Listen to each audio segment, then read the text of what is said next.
The morning sun cast long shadows across the cobblestone courtyard of Buckingham Palace as Princess Beatrice approached the iconic red-coated guard standing motionless at his post. Tourists gathered nearby, cameras ready, expecting the usual spectacle of trying to make the stoic sentinel crack a smile or break his legendary composure. But what happened next would spark headlines across the globe and leave millions wondering if they had witnessed the ultimate breach of royal protocol. Princess Beatrice, ninth in line to the British throne and elder daughter of Prince Andrew, had been visiting the palace for a private family meeting. The 34-year-old princess, known for her warm personality and down-to-earth approach to royal duties, had stepped outside to take a phone call from her husband, Edoardo Mozzi. As she paced near the guard post, something unexpected occurred that would soon become the subject of intense public scrutiny. The guard, a member of the prestigious Coldstream Guards with over 8 years of service, stood perfectly still as Princess Beatrice walked directly past him. She smiled warmly and offered a gentle nod of acknowledgement, the kind of greeting that would typically warrant at least some form of military recognition. Instead, the guard remained frozen, his eyes fixed straight ahead, his famous bearskin hat casting a shadow over his expressionless face. His red tunic, adorned with gleaming brass buttons, didn't move even slightly as the princess continued her conversation just feet away. Tourists began whispering among themselves, phones emerging to capture what they perceived as either the most dedicated display of duty they had ever witnessed or a shocking snub of a member of the royal family. Social media posts began appearing, within minutes, with captions ranging from praise for the guard's unwavering discipline to outrage over his apparent rudeness. The incident was recorded from multiple angles by surprised onlookers who couldn't believe what they were seeing. The guard himself, whose name was Sergeant James Mitchell according to later reports, had served in Afghanistan and Iraq before being selected for the elite ceremonial duties at the royal palaces. His record was spotless, his dedication unquestionable. Yet here he stood, seemingly ignoring a princess of the realm as if she were invisible. The contrast was striking, the friendly, approachable royal and the immovable, silent guardian of tradition. Princess Beatrice, seemingly unbothered by the guard's lack of response, continued her phone conversation while walking slowly around the area. She appeared relaxed and natural, occasionally glancing at the guard with what observers described as understanding rather than offense. Her casual demeanor suggested she was neither surprised nor upset by his behavior, which only added to the mystery surrounding the encounter. The incident lasted approximately 12 minutes, during which time the princess remained in the guard's immediate vicinity. She ended her phone call, spent a few moments checking messages on her device, and even paused to admire the palace gardens visible beyond the courtyard. Throughout this entire time, Sergeant Mitchell maintained his rigid stance, his eyes never wavering from their fixed position, his body as still as the bronze statues that decorated the palace grounds. As news of the encounter spread through traditional media and social platforms, royal commentators found themselves divided. Some praised the guard's unwavering commitment to his duties, describing his behavior as the epitome of military discipline and royal protocol. Others expressed concern that the incident represented a troubling lack of respect for the royal family, suggesting that basic courtesy should supersede ceremonial requirements. The British public's reaction was equally mixed. Many defended the Yaotor guard, arguing that his primary duty was to maintain security and ceremonial standards, not to engage in social pleasantries. They pointed to the long history of the Queen's Guard and their reputation for remaining motionless regardless of circumstances, whether facing tourists' attempts at distraction or apparently royal family members seeking acknowledgement. However, others found the guard's behavior unnecessarily rigid, especially given Princess Beatrice's known reputation for kindness and her genuine respect for military personnel. These critics argued that a simple nod or brief acknowledgement would not have compromised his duties while showing appropriate respect for a member of the royal family who had always demonstrated appreciation for the armed forces. The timing of the incident added another layer of complexity to public perception. It occurred during a period when the royal family was working to modernize its image and connect more directly with the British people. Princess Beatrice herself had been involved in various charitable initiatives and had consistently shown a more relaxed, accessible approach to her royal duties compared to previous generations. Palace officials remained silent in the immediate aftermath, neither confirming nor denying the various accounts circulating in the media. This silence only fueled further speculation about whether the guard's behavior was appropriate, whether he would face any consequences, and what the incident revealed about the sometimes rigid nature of royal protocol. As the day progressed, more details emerged about Sergeant Mitchell's background and service record. Colleagues described him as dedicated, professional, and deeply committed to upholding the traditions of his regiment. His superiors noted his exemplary performance during ceremonial duties and his unwavering attention to detail.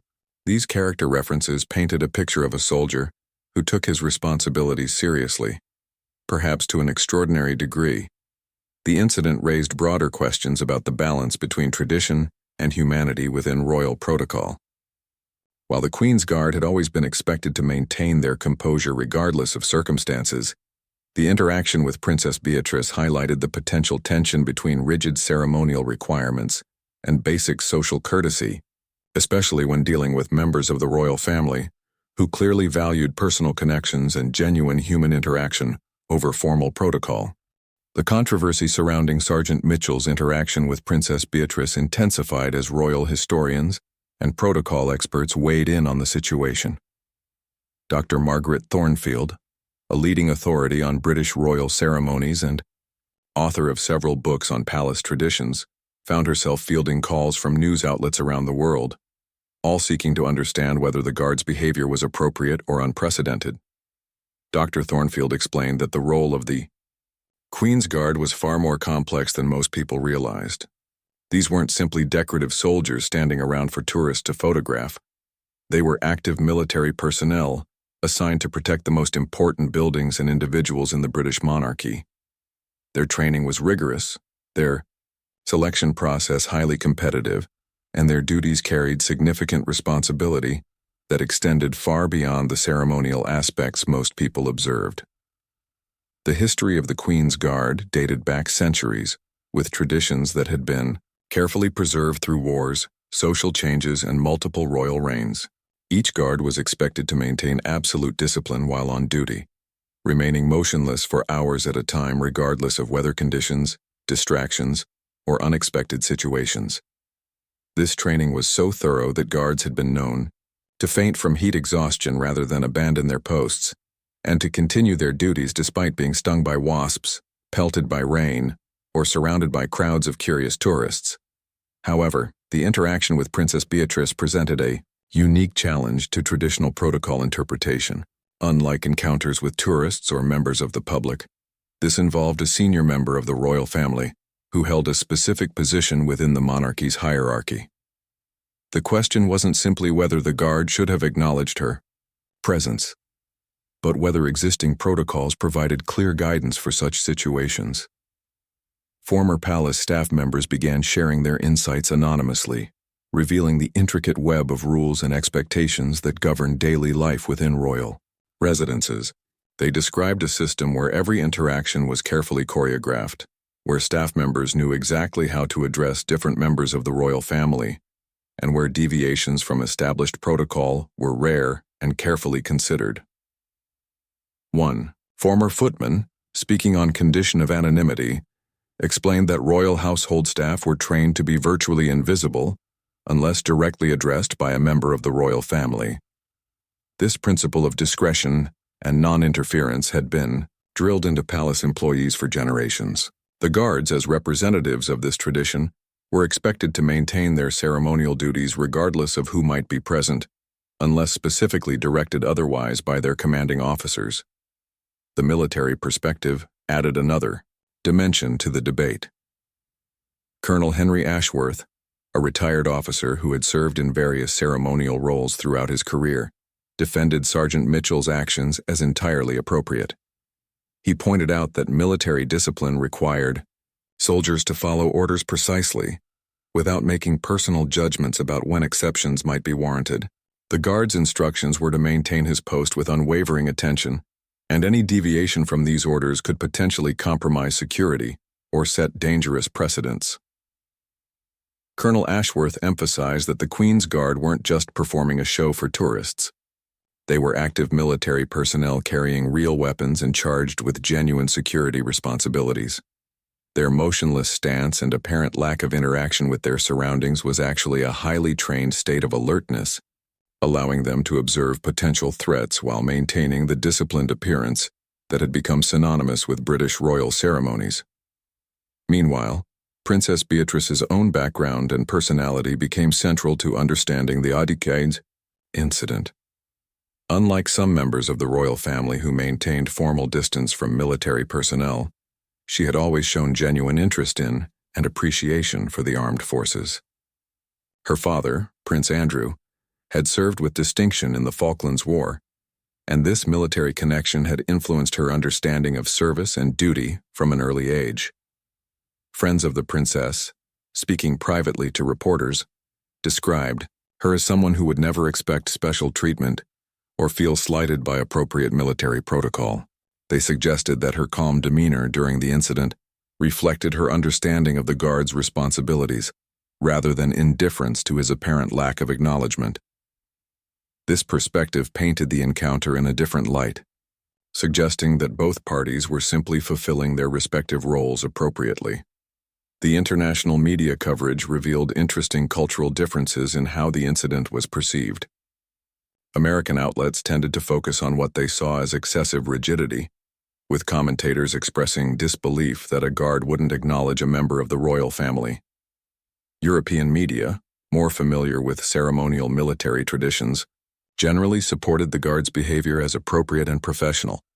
Social media platforms became battlegrounds for competing interpretations of the event.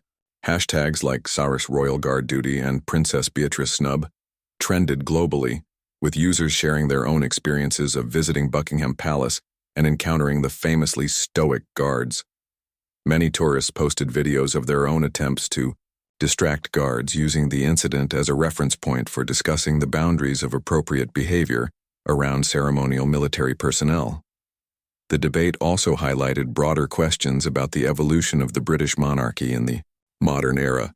Under Queen Elizabeth II's long reign, there had been a gradual modernization of royal protocols with increased accessibility and more informal interactions between royals and the public.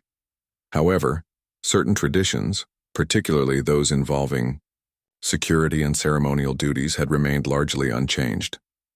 Royal commentators noted that this tension between modernization and tradition was ongoing within the royal household, while younger royals like Princess Beatrice often embraced more casual approaches to their duties. The institutional structures supporting the monarchy, including the ceremonial guards, continued to operate according to centuries-old principles that prioritize consistency and discipline over personal interaction. As the story continued to develop, attention turned to the specific training and protocols that governed the Queen's Guard's behavior. Military historians began researching historical precedents for interactions between guards and royal family members, searching for guidance about how such encounters should be handled according to established tradition. The investigation into proper royal guard protocol revealed a fascinating and complex system of rules that had evolved over hundreds of years. Historical documents from the royal archives showed that interactions between guards and royal family members had always been carefully regulated. But the specific circumstances of Princess Beatrice's encounter presented unique challenges that weren't explicitly addressed in traditional guidelines. Lieutenant Colonel Sarah Pembroke, the current commanding officer of the Coldstream Guards, found herself in an unprecedented situation. She was fielding inquiries from palace officials, military superiors, and media representatives, all seeking clarification about whether Sergeant Mitchell had followed proper protocol. The pressure was immense, as her response would essentially establish new precedents for how similar situations should be handled in the future. The Guard's Training Manual, a thick document that had been refined through decades of ceremonial service, contained detailed instructions for virtually every conceivable scenario.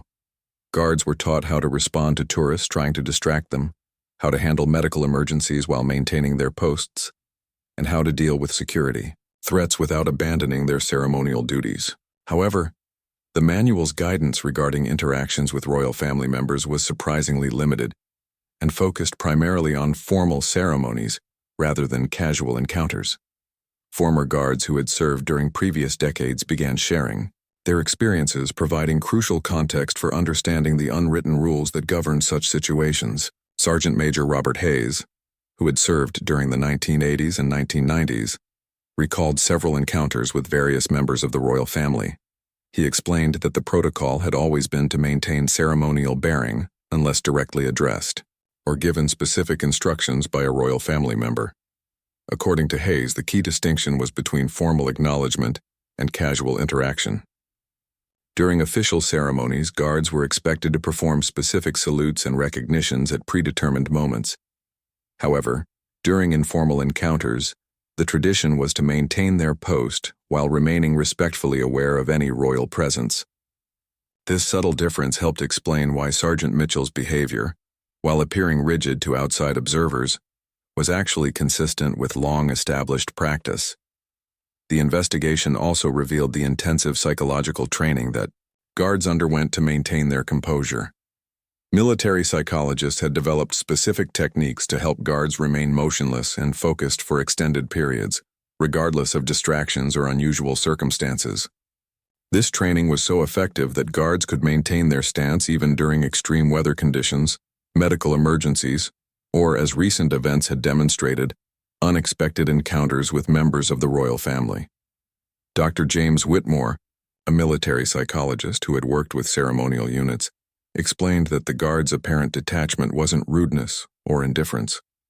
Instead, it represented a highly disciplined state of professional awareness that allowed them to fulfill their dual roles as security personnel and ceremonial representatives. Their training taught them to observe everything while appearing to notice nothing, a skill that required considerable mental discipline and physical control. Meanwhile, palace insiders began revealing more details about Princess Beatrice's perspective on the incident.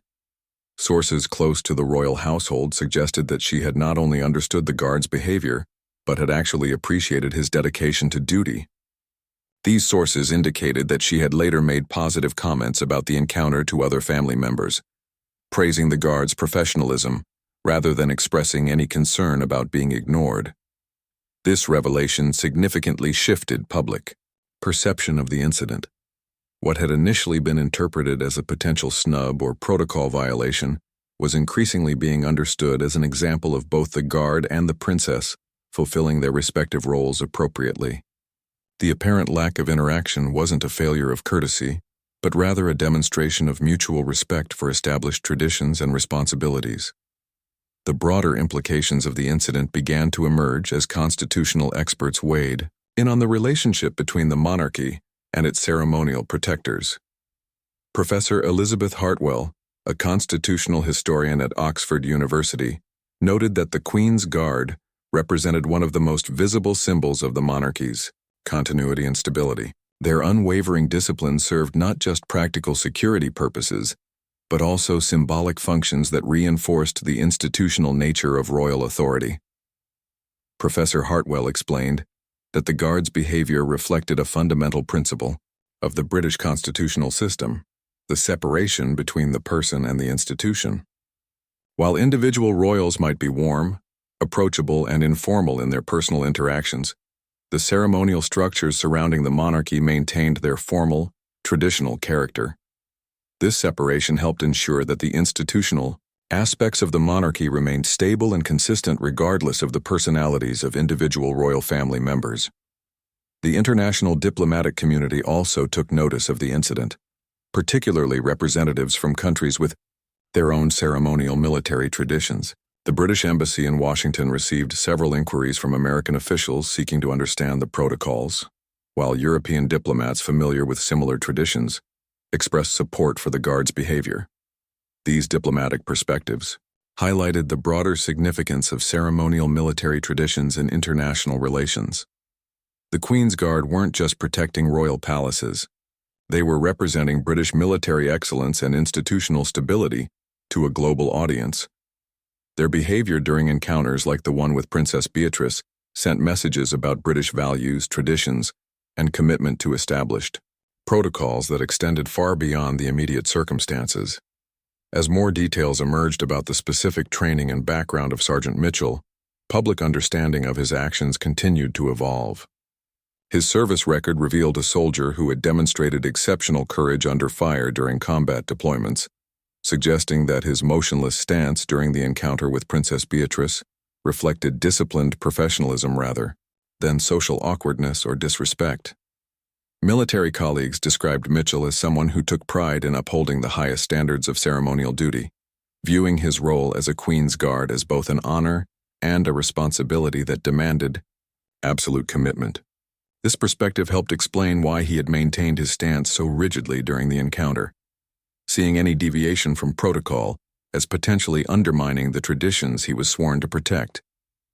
The investigation into proper protocol was beginning to reveal that what had initially appeared to be a simple case of possible rudeness was actually a complex demonstration of how different aspects of the royal system work together to maintain both security and tradition while allowing for the personal warmth and accessibility that characterized modern royal family members like Princess Beatrice. The resolution to the mystery began to unfold when palace officials finally broke their silence and arranged for a private meeting between Lieutenant Colonel Pembroke and senior members of the royal household staff. This unprecedented consultation was designed to establish clear guidelines for future encounters and to address the growing public confusion about appropriate protocol. The meeting took place in the private offices of Buckingham Palace, away from the public areas where tourists and media might observe the proceedings. Present were representatives from the household cavalry, the palace protocol office, and private secretaries who managed the daily schedules of various royal family members. The discussion was frank and comprehensive, covering not just the immediate incident but the broader implications for how ceremonial duties should be balanced with practical considerations. During these discussions, a crucial piece of information emerged that had not been previously reported. Princess Beatrice had not simply been making a casual phone call during her time near the guard post. She had actually been conducting a confidential conversation with military charity representatives about an upcoming project supporting veterans. The sensitive nature of this call explained why she had chosen to step outside and why she had remained in the area for an extended period. This revelation cast the entire incident in a new light. Rather than being ignored during a casual encounter, Princess Beatrice had been conducting official business related to her charitable work with military personnel. Sergeant Mitchell, trained to maintain absolute discretion and avoid any appearance of eavesdropping on private conversations, had been following exactly the correct protocol by remaining motionless and giving no indication that he was listening to or acknowledging the content of her discussion. The Palace Protocol Office confirmed that guards were specifically trained never to appear interested in or aware of private conversations taking place in their vicinity, regardless of who might be involved. This training was crucial for maintaining the trust and confidence of royal family members, who needed to be able to conduct sensitive business without worrying about their security detail inadvertently compromising confidential information. Lieutenant Colonel Pembroke explained that Sergeant Mitchell's behavior had actually demonstrated exceptional professional judgment. By maintaining his ceremonial stance throughout the encounter, he had protected the confidentiality of Princess Beatrice's conversation while fulfilling his security responsibilities.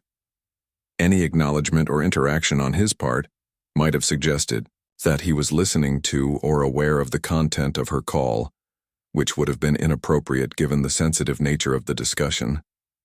This explanation resonated strongly with military professionals who understood the importance of discretion in security roles.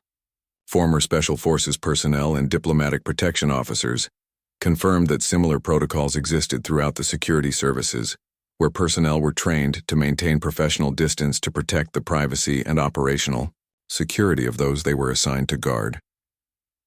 The revelation about the military charity connection also highlighted Princess Beatrice's ongoing commitment to supporting veterans and active service personnel. Her work with various military charities had been largely conducted away from media attention, reflecting her preference for substance over publicity when it came to charitable activities. The phone call that had taken place during the guard incident was part of her preparation for a major fundraising initiative designed to support veterans transitioning to civilian careers. Royal commentators who had initially criticized the guard's behavior began revising their assessments as the full context became clear. Many acknowledged that they had misunderstood the situation and praised both Princess Beatrice and Sergeant Mitchell for their professionalism in handling what was actually a routine interaction according to established protocols. The incident also prompted a broader review of how the Queen's Guard protocols were communicated to the public. Palace officials recognized that the confusion and controversy surrounding the encounter had resulted partly from public misunderstanding about the Guard's roles and responsibilities.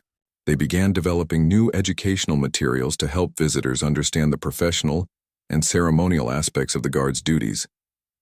These educational initiatives included updated information displays at tourist areas around royal palaces, explaining that the Guards were active military personnel with genuine security responsibilities, rather than simply ceremonial figures. The materials emphasized that the Guards' apparent lack of interaction with visitors reflected their professional focus rather than rudeness or indifference. The military establishment also used the incident as an opportunity to reinforce the importance of protocol adherence among ceremonial units. Senior officers emphasized that Sergeant Mitchell's behavior during the encounter exemplified the highest standards of military professionalism and should serve as a model for other personnel in similar roles. This official endorsement was particularly significant for Mitchell himself, who had been concerned about potential criticism of his actions.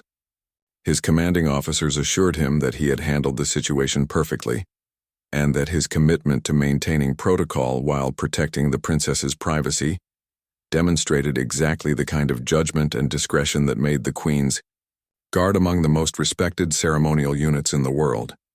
The international military community also took notice of how the situation had been resolved.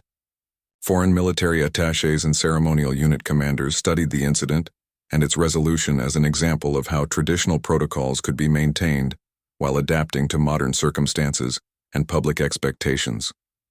Several European royal courts, which maintained their own ceremonial guard units, updated their training materials based on lessons learned from the British experience. The incident had demonstrated the importance of having clear protocols for handling interactions between guards and royal family members, particularly in situations involving confidential or sensitive conversations. As public understanding of the true circumstances grew, social media sentiment began to shift dramatically. Users who had initially criticized the Guard's behavior started posting messages of support and admiration for his professionalism. The hashtags that had been used to criticize the incident were repurposed to celebrate the dedication and discretion demonstrated by both Princess Beatrice and Sergeant Mitchell. The transformation in public perception was particularly notable among military families and veterans who had always understood the importance of protocol and discretion in security roles. Their support helped educate the broader public about the complex responsibilities carried by ceremonial guards and the skill required to balance traditional duties with modern security requirements. The incident ultimately became a valuable teaching moment about the sophisticated nature of royal protocol and the professionalism of the military personnel responsible for protecting the royal family. What had initially appeared to be a simple case of possible rudeness had revealed itself to be a complex demonstration of how traditional systems could adapt to contemporary challenges while maintaining their essential character and effectiveness. The aftermath of the clarification brought unexpected benefits to both the royal household and the military establishment. The incident had inadvertently provided a powerful demonstration of the professionalism and discretion that characterized the Queen's Guard, while also highlighting Princess Beatrice's commitment to supporting military personnel and veterans through her charitable work. Sergeant Mitchell found himself in an unusual position as his actions became the subject of military training seminars and protocol discussions. His superiors requested that he participate in training sessions for new guards, sharing his experience and explaining the decision-making process that had guided his behavior during the encounter with Princess Beatrice. These sessions became highly valuable for preparing guards to handle similar situations with the appropriate balance of respect, discretion, and professional duty. During these training sessions, Mitchell emphasized that his decision to maintain his ceremonial stance hadn't been automatic or unthinking. He had quickly assessed the situation, recognized that the princess was conducting a private conversation that appeared to be business-related, and determined that any acknowledgement or interaction on his part might compromise her privacy or suggest that he was listening to confidential information. His military training and operational security had informed his ceremonial duties in a way that perfectly aligned with royal protocol requirements. The training sessions revealed the sophisticated level of judgment required for ceremonial guard duties. New guards learned that their role extended far beyond simply standing motionless and looking impressive for tourists. They were expected to be constantly aware of their surroundings, capable of making quick decisions about appropriate responses to various situations, and skilled at maintaining security, while respecting the privacy and dignity of the royal family members they were sworn to protect. Princess Beatrice's response to the increased attention surrounding her charitable work was characteristically modest and focused. She used the publicity to highlight the important work being done by military charities and the ongoing needs of veterans transitioning to civilian life. Her upcoming fundraising initiative, which had been the subject of the phone call during the guard incident, received additional support from donors who had been impressed by her commitment to conducting business privately and professionally. The charity project itself was ambitious in scope, involving partnerships between multiple organizations to provide comprehensive support for veterans seeking new careers. Princess Beatrice had been working on the initiative for months, coordinating with military charities, private companies, and government agencies to create a network of resources that could help veterans translate their military skills into civilian career opportunities. The phone call that had taken place during the guard incident had been with the project's coordinator, discussing final details for the official launch announcement. The confidential nature of the conversation had involved specific funding commitments from major donors who preferred to maintain their privacy until the formal announcement. This explained why Princess Beatrice had been particularly careful about where and how she conducted the call. The successful resolution of the guard incident also prompted broader discussions within the royal household about communication strategies and public understanding of royal protocols. Palace officials recognized that the initial confusion could have been avoided if there had been better public education about the roles and responsibilities of ceremonial personnel. As a result, the palace launched a comprehensive public information campaign designed to help visitors understand the various aspects of royal ceremonial traditions. This campaign included updated website content, new interpretive materials at tourist locations, and expanded educational programs for school groups visiting royal sites. The materials explained not just what visitors could observe, but also the historical and practical reasons behind various protocols and traditions. The campaign was particularly successful in explaining the dual nature of the Queen's Guard roles.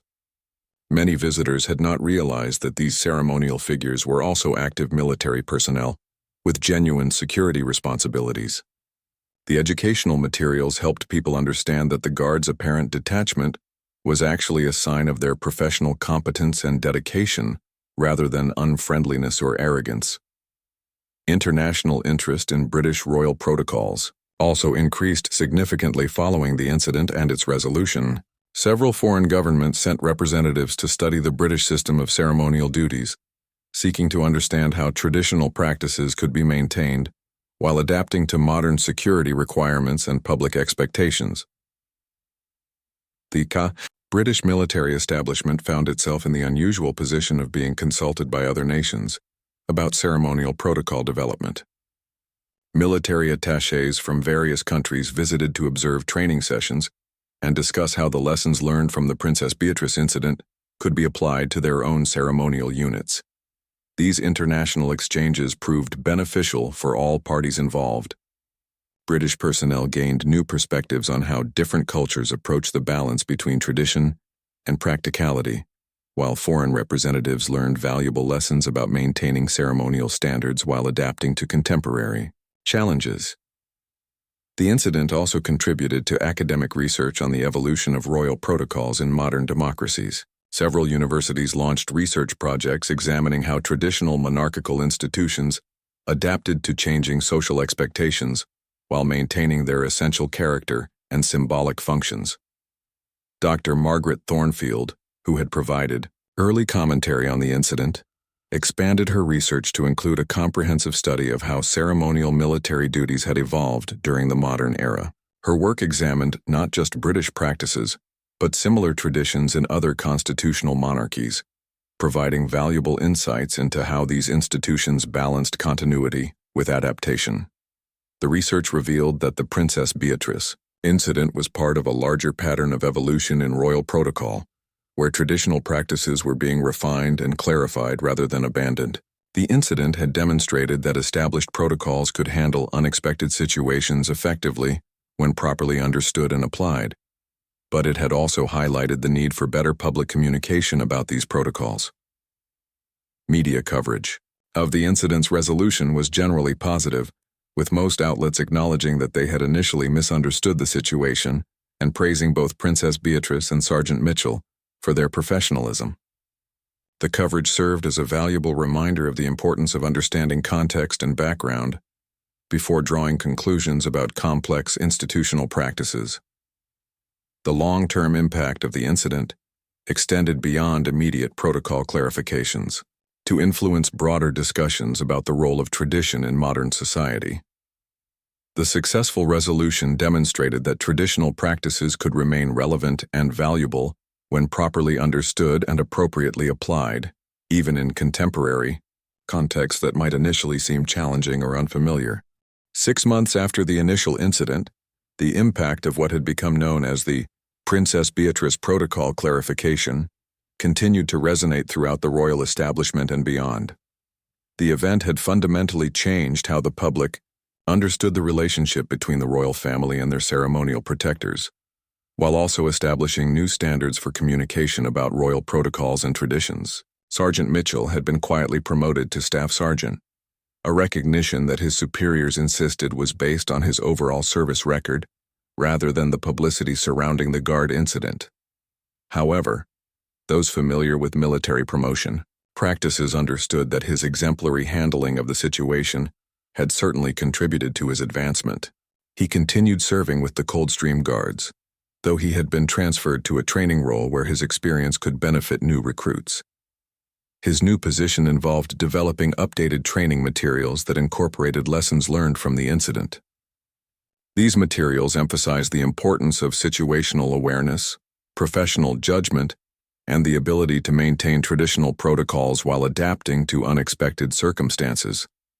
The training program he helped develop became a model for other ceremonial units throughout the British military establishment.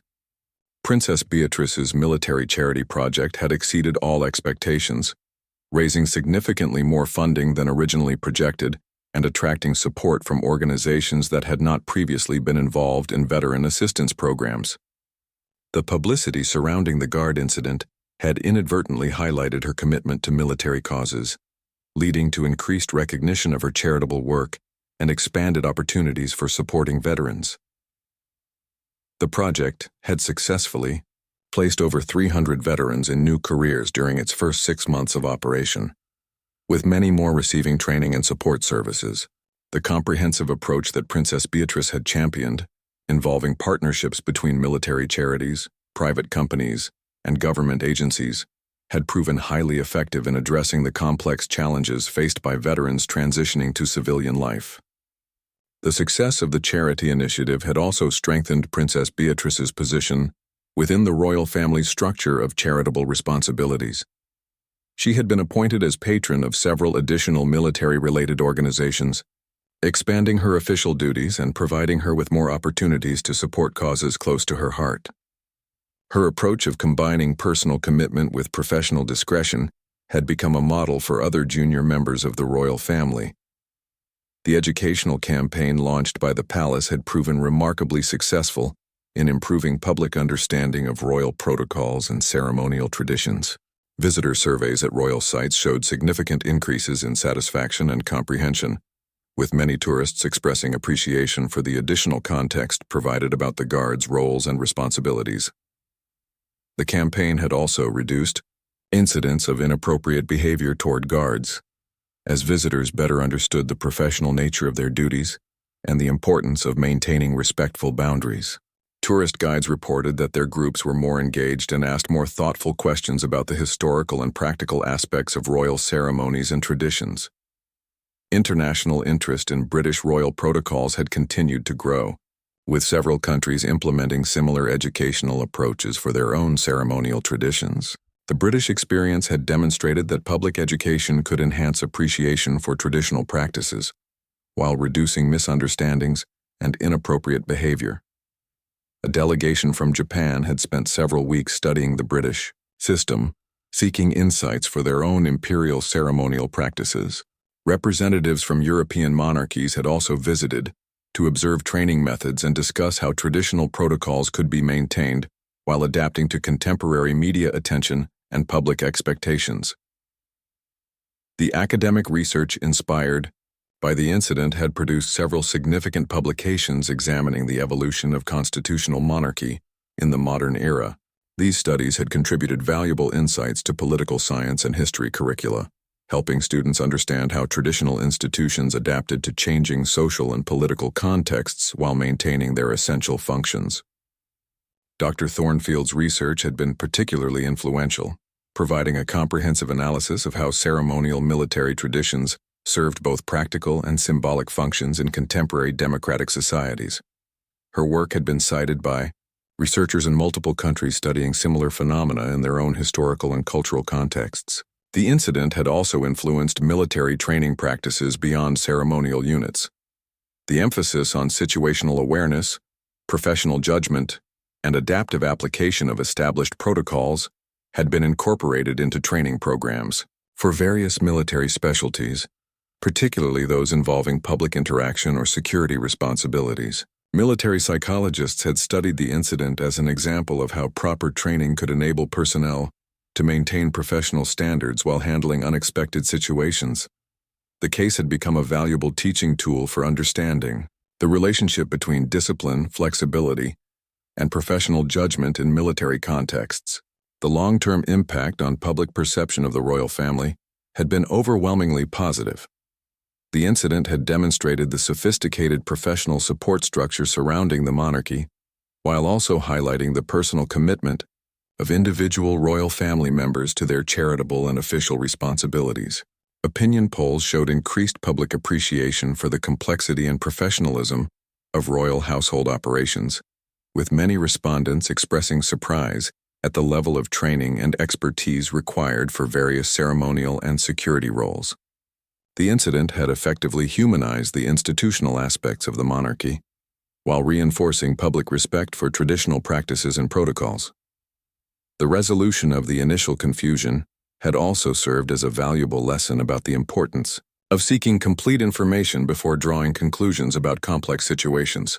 Media outlets had used the incident as a case study in responsible reporting, emphasizing the need to understand context and background before publishing critical commentary about established institutions and practices. As the first anniversary of the incident approached, both Princess Beatrice and Staff Sergeant Mitchell continued their respective duties with enhanced public recognition and respect. The encounter that had initially seemed to represent a breakdown in royal protocol had ultimately demonstrated the strength and adaptability of the systems that supported the British monarchy. The incident had become a defining example of how traditional institutions could maintain their essential character while adapting to contemporary challenges and expectations. It showed that apparent conflicts between old and new approaches could often be resolved through better understanding and communication rather than abandoning established practices. The legacy of the Princess Beatrice Protocol clarification continued to influence discussions about tradition, professionalism, and public service throughout British society. What had begun as an apparent breach of etiquette had evolved into a masterclass in how established institutions could maintain their integrity while educating the public about their true purpose and value. The incident had also strengthened the relationship between the royal family and the military personnel who served them. Princess Beatrice had made several private visits to military training facilities, meeting with guards and other ceremonial personnel to express her appreciation for their service and dedication. These visits, conducted away from media attention, had reinforced the mutual respect that existed between the royal family and their protectors. Staff Sergeant Mitchell had been invited to attend several royal events in recognition of his exemplary service, including a private reception, where he had the opportunity to meet other members of the royal family. These interactions had demonstrated that his professional conduct during the original incident had been not only appropriate but deeply appreciated by those he was sworn to protect. The transformation of public understanding had been so complete that tour guides at Buckingham Palace now regularly referenced the incident as an example of the professionalism and dedication of the Queen's Guard. What had once been seen as potential rudeness was now celebrated as an example of the highest standards of military service and royal protocol. The story had become part of the ongoing narrative about how the British monarchy continued to evolve and adapt while maintaining its essential traditions and values. It served as a reminder that beneath the pageantry and ceremony lay a sophisticated system of professional service, personal commitment, and mutual respect that had served the nation well for centuries and continued to do so in the modern era. In the end, the incident that had initially caused such confusion and controversy had become a powerful testament to the enduring strength of British institutions and the dedicated individuals who served them. Princess Beatrice and Staff Sergeant Mitchell had both demonstrated that tradition and modernity could coexist successfully when guided by professionalism, understanding, and mutual respect.